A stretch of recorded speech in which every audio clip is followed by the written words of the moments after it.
We've taken a look at the games and hardware of the next generation of consoles, but like tires on a sports car, your point of contact with these systems is critical to your experience. At E3 2013, we got a look at the new controller designs that Sony and Microsoft are looking to put in your hands. The PlayStation 4 controller features numerous changes to the classic DualShock design, though the overall layout is largely the same.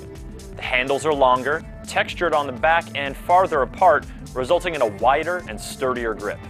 The redesigned R2 and L2 triggers now feature a slightly concave form factor, as opposed to the widely criticized convex design that's been used in the past. A PlayStation Move light indicator sits in between the shoulder buttons, and some developers are already using it to communicate information to users by manipulating the light's brightness and hue. The most notable feature of the new PlayStation controller may be the multi-touch surface. It's capable of detecting 2 fingers at a time, but most interestingly, the entire surface also acts as a clickable button. Sony's included audio port at the bottom of the controller can be used with either the included mono headset or other third-party products. Gone are the start and select buttons, which have now been replaced with the options button and a dedicated share button that ties into the system's social video functionality.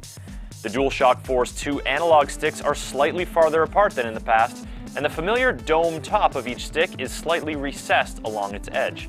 Even the directional pad has received a bit of a facelift, featuring a smoother surface compared to previous DualShock iterations and a steeper slope towards the center.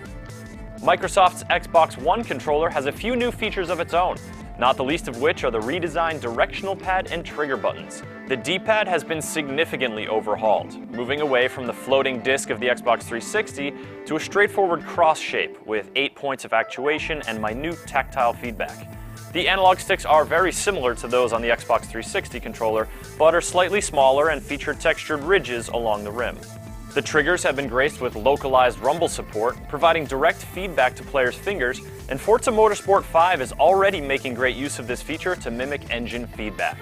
The sensitivity is purportedly fine enough that you can actually feel an increase or decrease in RPMs well enough to know when you need to shift into a higher gear or lower gear. All Xbox One controllers will be wireless by default and run on AA batteries, but players will have the option of connecting them to the system through USB should they run out of power.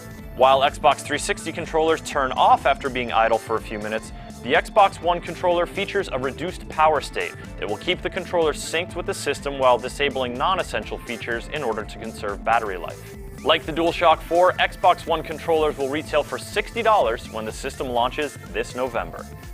Our E3 highlight reels have almost made a comprehensive sweep of E3 2013, but we've got a few more in store for you, so subscribe to GameSpot on YouTube, follow us on Twitter, and stay tuned to GameSpot.com for more.